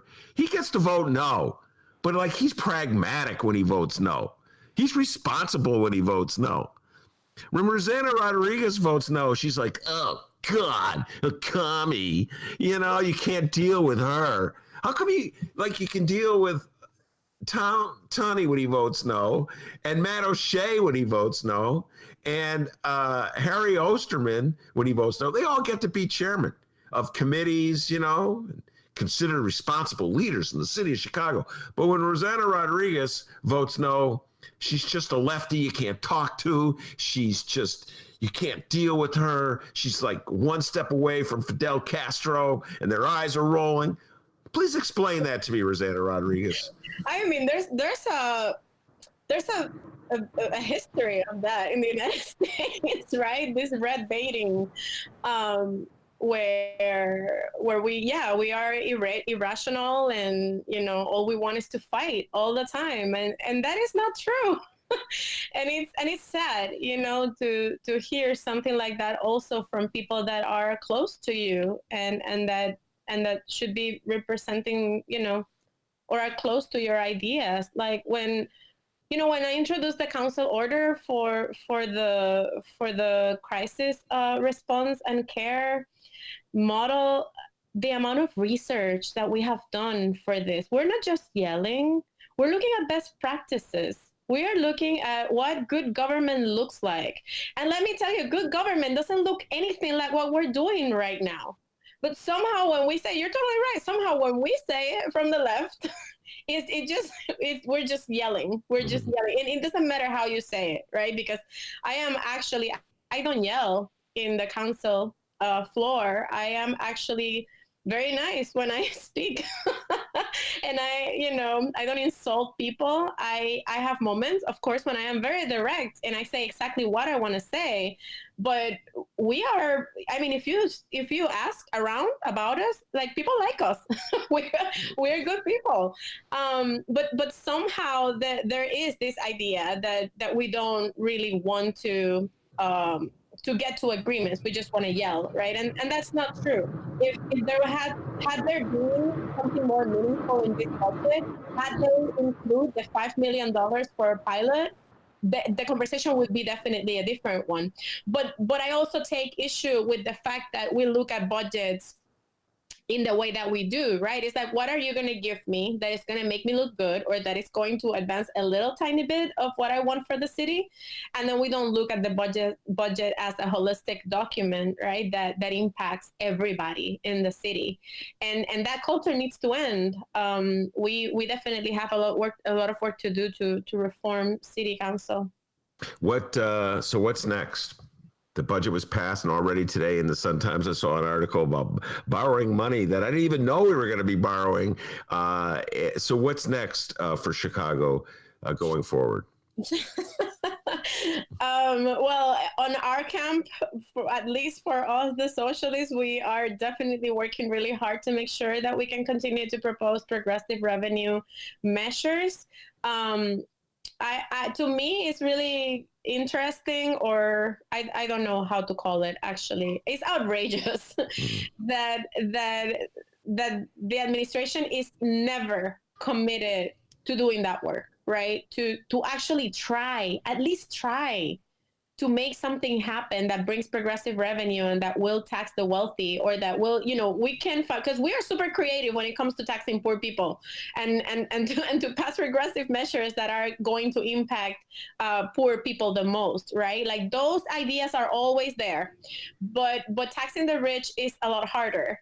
And there's never a commitment to be able to do that, right? So for us in the socialist group, we want to make sure that we are working on bringing ideas for progressive revenue. One of the main things that I would say I want to be pushing for is to transform the idea that we have of public safety, and we talked a little bit about this on the show with Peter Cunningham. I think that we need a complete platform, right? A complete new vision of what are the tools that we should be using to keep our communities safe. And I am working on that, with a lot of passion, a lot of urgency, because the idea of defunding police, the idea of taking resources out of punishment and incarceration and putting them into actually building up our communities need a place to be put, right? And that we need to be able to come up with concrete proposals of what would we do with the money that we would take from policing? What are the systems and the structures that we're going to create to keep people safe in the absence of more policing? So we are working hard on that as well. There's a lot of work to do. And I think that we also need to work on the good government part of this. We need to reform city council. And I think I have a lot of conversations to have with Andrea, because I'm not down with giving that power to the mayor. Yeah. So I am sure that that's going to be a point of friction between my colleague and I. Well, I think we're going to have to secretly record that next phone conversation with Rossana and Andrea. All right. I cannot let you leave without ask you the Rahm Emanuel question. Where this is a very popular position you took with people who listen to my podcast. Not a lot of Rahm lovers who listen to my podcast, with the exception maybe of Peter Cunningham, my dear friend. So you took a very public position from the get-go at the notion that Joe Biden would appoint Rahm Emanuel, former mayor of the city of Chicago, to run the Department of Transportation. And so why don't you elaborate a little bit at that, Rossana, your thoughts about the possibility of Rahm Emanuel being the secretary of the Department of Transportation? I think that idea is horrifying, and it's horrifying to a lot of people in Chicago. I think it would be a slap in the face to so many people in Chicago that were impacted by his neoliberal policies that wrecked so many things in Chicago, from covering the murder of Laquan McDonald, which is unforgivable. And nobody that did something like that to advance their political career should be in public service, in my opinion. But also the closure of, 50 schools and mental health clinics that we're still paying for that, right? With an increase in police taking care of mental health crises. Yesterday, the Inspector General released a report about the mismanagement of recycling in Chicago. That in part is the legacy of Ram. He closed the Department of the Environment at a time when we needed it the most. So also, making sure that rich people and developers like Sterling Bay, and Lincoln Yards had access to TIF money when he was, closing schools and mental health clinics. I don't think that we want anybody in making decisions that will impact the whole nation that embraces the kind of policies that Ram put forward here in Chicago. So we are going to do everything that we can. We're going to continue to scream and yell and make noise so that they hear us, because we don't want him in the White House. He doesn't belong anywhere where decisions about our lives are being made. I'm with you on that one 100%. All right, Rossana Rodríguez-Sanchez, thanks so much for taking time to come on the show. And we'll be also, folks, if you didn't get enough of Rossana right now, check out on Sunday, we'll drop the conversation she had with Peter Cunningham. And that was a very productive conversation, particularly in the issue of policing. I think you and Peter and Arnie Duncan see eye to eye on moving away from the send in the cops model. So maybe there's some hope Ben, there. one more thing. There's a petition going on change.org. Look it up so that you can sign on to it and say that you don't want Rahm Emanuel hired by Joe Biden in the White House. Man, I don't have to sign any petition. I've been saying that stuff. I know, but sign the petition. That's the what you initiated that petition, correct? Yes. It's out there, and it has the open letter to Joe Biden. I'll email it to you. But email it to me. Yeah, we now are email friends. I just learned that the hard way. All right, Rossana, you take care. Stay safe and sound, all right? Okay, bye. All right, that's Rossana Rodríguez-Sanchez, alderman of the 33rd Ward. Dennis, oh my God, that's your alderwoman. Yeah. You should have put on a better shirt. God, how many times do I have to tell you? Okay. What's wrong with my shirt? I don't know. You should have put like a tie on or something. Anyway. Hello, alderwoman. Great job. Oh, now you look good. It's like an ascot. What'd you call me?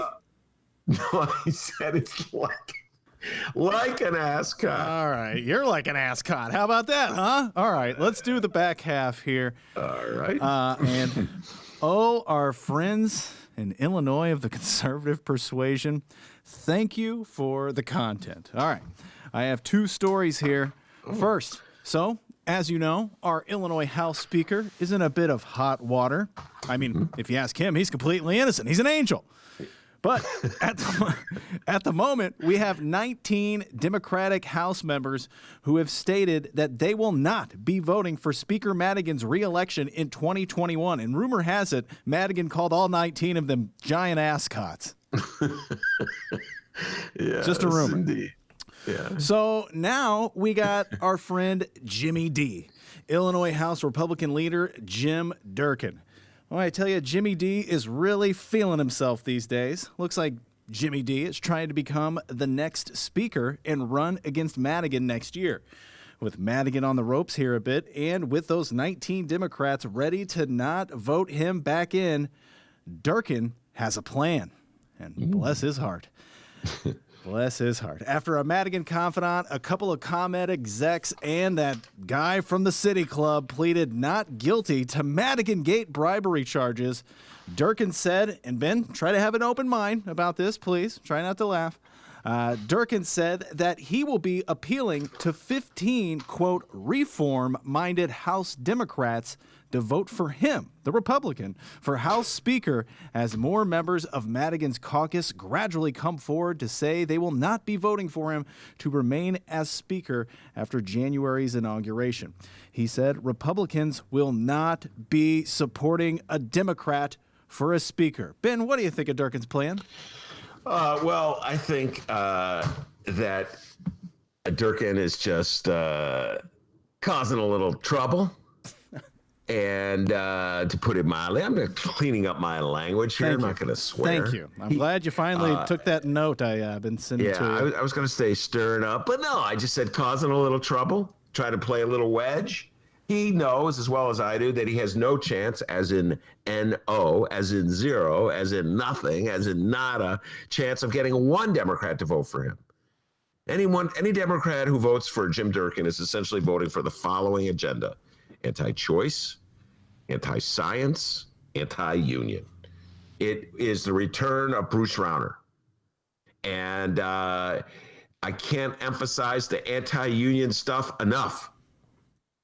That fair tax revolt that was paid for by Kenny Griffin was essentially an anti-union movement. They made it clear with Rauner they want to get rid of unions in the state of Illinois. They want to make it just like Wisconsin and Michigan. That's what they're all about. So any Democrat who signs on to that is a sucker and a sap and wants to be a Republican.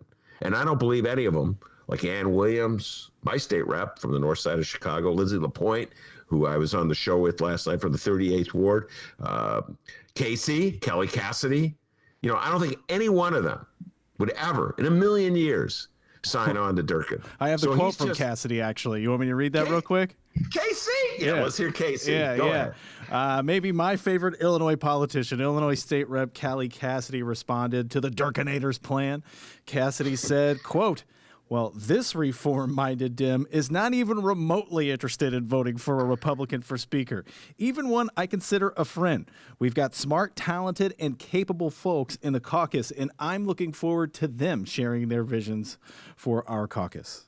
Yeah. Casey, see how she's so diplomatic. See, I'm like trashing and trouncing Durkin, and she goes, "My friend." That's how you have to do it. I can learn from Casey. Yeah, she does it in a way where it doesn't she's not like kissing ass. She finds a way to do it to where it's like, oh, wow, nice statement, Casey. Casey, maybe you want to be Speaker. I'd support Casey for Speaker. Casey, Kelly Cassidy. Could you imagine Kelly Cassidy becomes Speaker? She would if the past is any predictor of the future, she would come on our show. We'd have a speaker on our show all the time. Speaker Kelly Cassidy. Speaking with the speaker? Yes. And she'd be ducking and dodging with the best of them. So, yeah, Kelly said it well. She said, no way. Absolutely no way.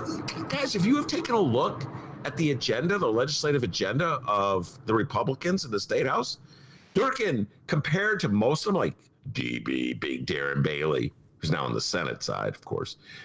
Durkin's like a liberal, because he believes in wearing masks. And to his credit, I will always give you credit to this, Durkin. He was the one who chastised the protester. The anti-mask protester was waving around a Nazi swastika. And he goes, come on now, clean it up. So that makes him, chastising Nazis makes him a liberal. But he's put together a herd of right-wingers. There's no more real moderates in the Republican Party anywhere, and definitely in the Illinois General Assembly. So you want a Republican in charge with remapping coming up? Democrats may be dumb, but they're not stupid. So no one's falling for that, Durkin, except for maybe the Tribune. No, I think it's a good idea. Let's get Democrats to support Durkin. Wow. I wonder what Gary Johnson thinks about that. Yeah. Heck of an endorsement, Chicago Tribune, Gary Johnson. So, no, I think, by the way, Jimmy Durkin, his name is kicked around in Madigan Gate. I don't know if you saw this, D. Did you see this? This is from today's Sun Times. Oh, do tell. Yeah. Oh, wow. Let me get the paper out here. I was reading the Sun-Times this morning. Oh, way to go. Over my coffee. Okay? All right, there's the paper. Oop, I ripped it. Oh, boy. I did that gag. No, you can't do that on the internet. You got a good point there. So here we go. It turns out that David Glockner, ComEd's executive vice president of compliance and audit, testified in September he wasn't aware of any direct communication from Jim Durkin in regards to hiring matters, but, quote, his recollection is that we have a communication from a third party indicating that leader Durkin had recommended Tom Walsh, a former state senator and ally of Durkin. One of the emails released last week mentions an agent, in quotes, working on behalf of Durkin. Durkin didn't address the potential third party weighing in on his behalf, but a spokeswoman said that the Republican was not aware that it was the case.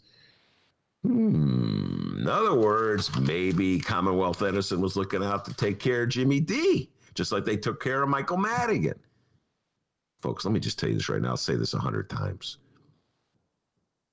Commonwealth Edison did not have to give those contracts to Madigan's cronies to get that rate hike passed. Don't buy that line. You can't be that dumb to believe that. Any of you who've been around Illinois for any amount of time and you follow these things know the Republicans support Commonwealth Edison almost down the line when it comes to rate hikes. They were giving those jobs to Madigan because that's how the rich and the powerful do it. They hire Ed Burke. They give jobs to Madigan. They hire Madigan for the property taxes, hire Ed Burke for the property tax, hire John Cullerton for. That's how they do it. They're buying access. It's all part of their little universe of powerful people who make the city run and the state run. And then they say, oh my God, it's so efficient. It's not chaotic like it was when Harold Washington was the mayor. So yeah, the Republicans are making hay of this. And they've turned Madigan. They've turned Madigan into this piñata, and they're bashing him. And Dems are so nervous and scared they don't know which way to go. And my beloved unions are sticking with Madigan out of loyalty. And the Republicans are really going to try to play this for all it's worth, D. And so that's why I say, D, I'm not flip-flopping today. Michael. Today. I like how you got that. Michael Joseph Madigan, for the good of the Democratic Party. Good. Please step down. For the good of the party. Please. You had a great run. You were the man. You kept Bruce Rauner from turning us into Wisconsin. But come on. It's too long. Got to step back. Could you imagine if, well, he would never in a million years support Kelly Cassidy because she was one of the first to speak out against him. But I do believe the time has come to step down. And I do not believe there is one Democrat in that entire caucus who's going to vote for Jim Durkin. All right. And we should seriously get a petition going or something to get Kelly Cassidy to run as speaker. Man, that would be awesome. Speaker Kelly Cassidy. How long before she stops coming on the show? Oh, that's what I was going to say. I would get a timer going until, she stops coming on the program. Yeah, that guy's too weird. No. Yeah, I'd give it about, I don't know.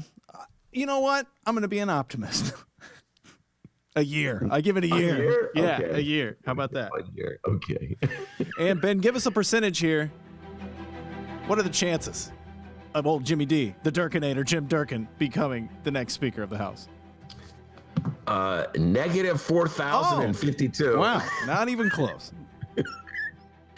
I mean, you really, I guess zero sums it up. I say, D, you have a greater chance of becoming House Speaker than Jim Durkin. Oh, we're all screwed if that happens, guys. All right, we have breaking news.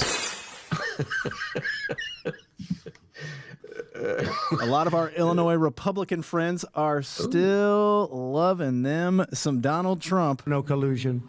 Especially our downstate friends. DB? We got some DB updates? So the 45th president will soon be out on his ass, but he is still screaming voter fraud, and we still got land of Lincoln Trumpers standing right by him. And sadly, some of those are elected leaders here in Illinois. Illinois State Rep Darren Bailey posted on. DP. Yes, Illinois State senator. Oh, State senator. Oh, let me correct that. I'm getting all this talk about state reps. Killer me embarrassed. Okay. Illinois State Senator Darren Bailey posted on Facebook this morning. Oh, wait, hold on. I should say Illinois State Rep Darren Bailey posted on Facebook this morning. This is rich here. All right.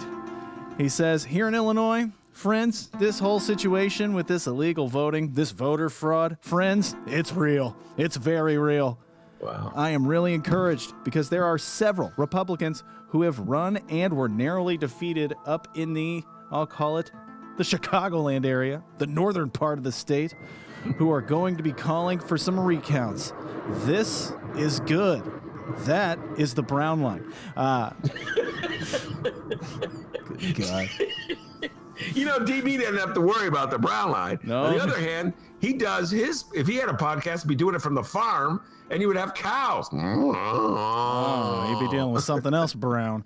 All right, but he continues, I'm glad to hear this. They've found proof that has taken this many days, that they believe that something is off, something is wrong. So you're going to be reading about that. But wait, there's more. No. This is all in the midst. This is all in the midst of the very same time we've got many Illinois Republican leaders throughout the state calling for Donald Trump to step down, calling for him to give up. That's appalling. Adam Kinzinger, the U.S. congressman from the northern part of the state, seems to be leading this charge. Last night he tweeted that Donald Trump should delete his Twitter account, and he's been calling for quite some time for Donald Trump to just give up, concede, and get out of the way. This man has never been a fan of the president. This man has been part of the problem with Illinois politics. So keep that in mind. Don't forget that. And there's more, but you guys get the point. Ben, isn't it interesting now to see Republicans do what Democrats are known for, the infighting? Yeah, the infighting. And by the way, bashing Adam Kinzinger. So Dems who have taken a stand against Michael Joseph Madigan. I hope you listened. That's DB. That's my opinion, the face of the Republican Party Illinois. He more closely reflects MAGA voters than Jim Durkin.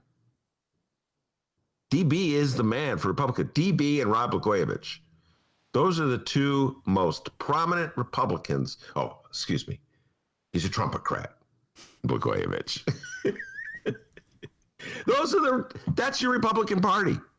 So if they let Jim Durkin be the figurehead in the hopes that would get some Democrat dumb enough to sign on, that's what you're signing on to.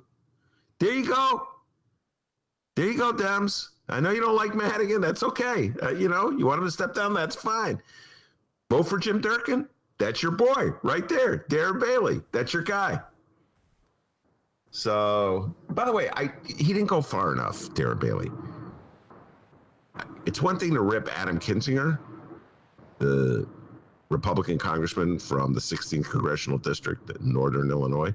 Why don't you rip the Republicans of Georgia, like Sidney Powell? Why don't you advocate not voting in the Georgia senatorial election on the grounds that Republicans in Georgia didn't go far enough to defend Donald Trump? That I would be applauding, Darren. Be useful for once in your life. But anyway, Dems, there, Exhibit A. If you vote for Jim Durkin, you're voting for DB. That's your guy. So. Well, and you say Darren Bailey's the face of the Republicans, and now you're throwing Rod Blagojevich in there. I'm a Trumpocrat. The Trumpocrats, that's right. But don't forget yesterday's news. We now have a possible new Republican face in Illinois, that butter cow guy. It's the butter cow, which has 9 hearts to represent the 9 essential nutrients in milk. That's right. It's made entirely out of butter, and it's a state fair tradition since at least 1922.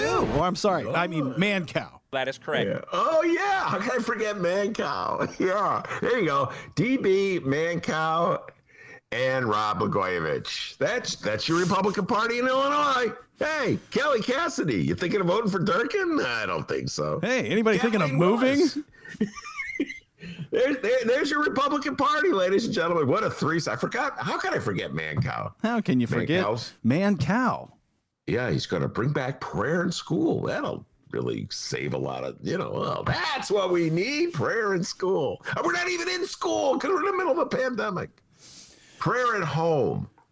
What are the odds that Man Cow has gone to, like, prayed, I don't know, the last 10 years? How many prayers? You know what I'm saying, dude? Well, he goes to church. Oh, welcome, Mr. Cow. How are you? You could just call me Man. Oh, okay. Hey, remember, everybody, you can download previous Ben Joravsky shows, Benny J bonus interviews, and so much more at the Chicago Reader website, chicagoreader.com/Joravsky. And you can catch all these at wherever else you download your favorite podcast. We're on all of them, all right? Google Play, Spotify, all that stuff. Go find us, subscribe, tell your friends. You can reach out to us, BennyJShow@gmail.com, BENNY, the letter J show @gmail.com.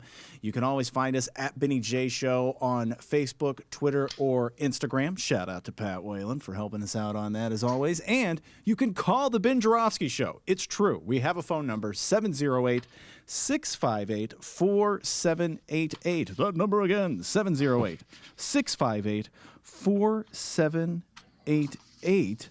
I believe I think we're all good on voicemails. Please leave us a voicemail. We'd love to play it. Leave your name, where you're from, or just do a funny voice or something. Now, whatever. Just call us up, and if we like it, we'll play it. And we look forward to talking with everybody tomorrow. All right, very good. I want to thank Alderwoman Rossana Rodríguez-Sanchez, 33rd Ward, Dennis's own Alderwoman. Great job she did. And, of course, thank the man, the myth, the legend, the pride and joy of Alton, Illinois, without whom the show would be possible.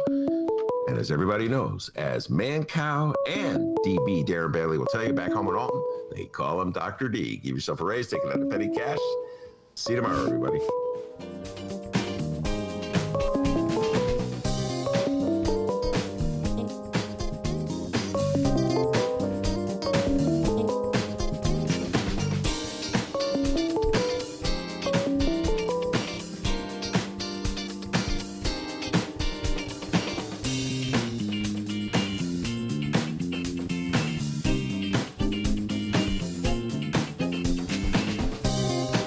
That is correct.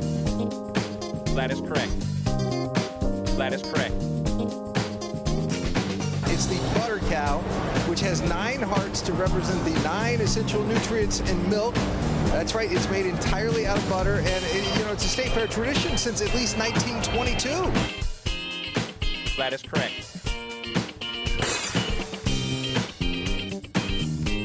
I'm a Trumpocrat. I'm a Trumpocrat. I'm a Trumpocrat. That is correct. I'm a Trumpocrat. That is correct. That is correct.